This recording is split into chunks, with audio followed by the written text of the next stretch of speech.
nama dhiiraa maddii kataa jirtu micoon sun kottu daddafiti. Dafi kottu.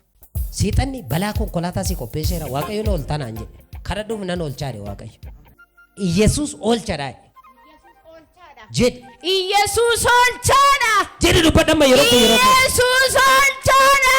Wanti inni qopheesse narratti hin ta'u. Wanti inni qopheesse narratti hin ta'u. Waaqayyo oolchaa kiyya. Waaqayyo oolchaa kiyya. Waaqayyo sin oolchaa. Amen. Abjuuna tabjootaa jirtu. Dalabasika bulagaadira jaasakirraa boolabosika. Abjuu sodaachisaa ati ofirratti sodaattu de Waaqayyo sirratti hin ta'u. Amen. Humna sii ta'eera sin oolchaa de Waaqayyo. Galata bidaa sin immoo Waaqayyoodhaaf. Tiin achitti mucaa baattee taa'aa jirtu kottu meeti. Kottu. Kottu.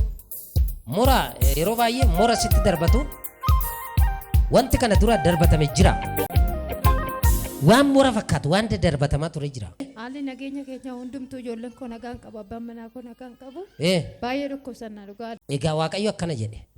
Mora qe'ee keetti dhufee darbatamu sirraa xarageen nagaan keetti fufaa siin jedha. Amen. Ilillee fidaafi.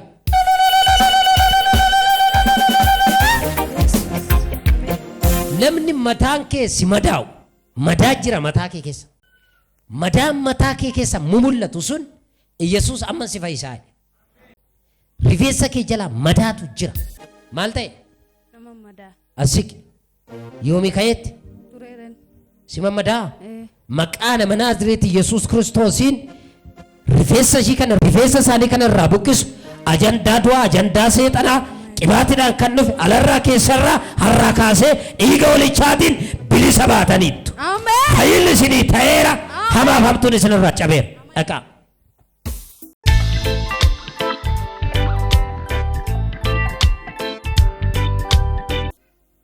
Moobaayilii kee qola isaa kana duuba waa barreessitee moobaayilii kana keessa kan keesse. Barreeffamni sun moobaayilii kee kana keessa duuba isaa kan jiru. Ariifadhuu kottu dhimmaati moobaayila kee duuba keesse sana Waaqayyo nan deebisanaan jedhe. Bakka. Kottu eessa? Baasi ol kaasi itti saba kanatti agarsiisi. Ol kaasi. Itti agarsiisi. Maaliif barreessiteessa? Maaliif keessa? Ol kaasatis ilaala. Ol kaasi ilaala. Ilaalani barreeffamicha. Waaqni akkana naan jedha. Wanta barreessitanii moobaayila keessan duuba keessan kanarratti ilaala geeffadhaa isiniif argameera.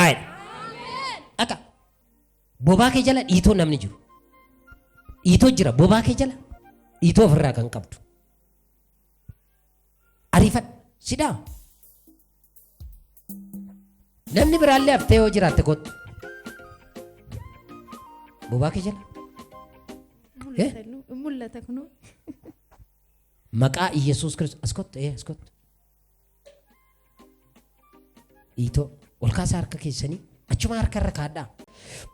Dhiitoo kana gogseera dhabamsiiseera isinirraati haa badu. Maqaa Yesuusin bilisa ba'a. Suura nama bade. Suura sun baattee kan deemaa jirtu iddoo baay'ee dhatte suura kana baattee. Suura nama badee namni sun hin dhabame iddoo jiru hin beektu. Namni akkasii sun suura sana fidi kottu. Ariifadhu.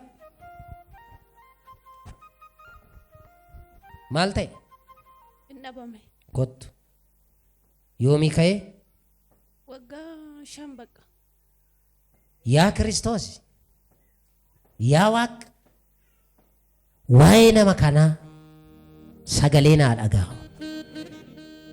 Nama kana gooftaa lafa jiru seenaasaa waa'ee dhimma isaa ilaallatu haa dhaga'an.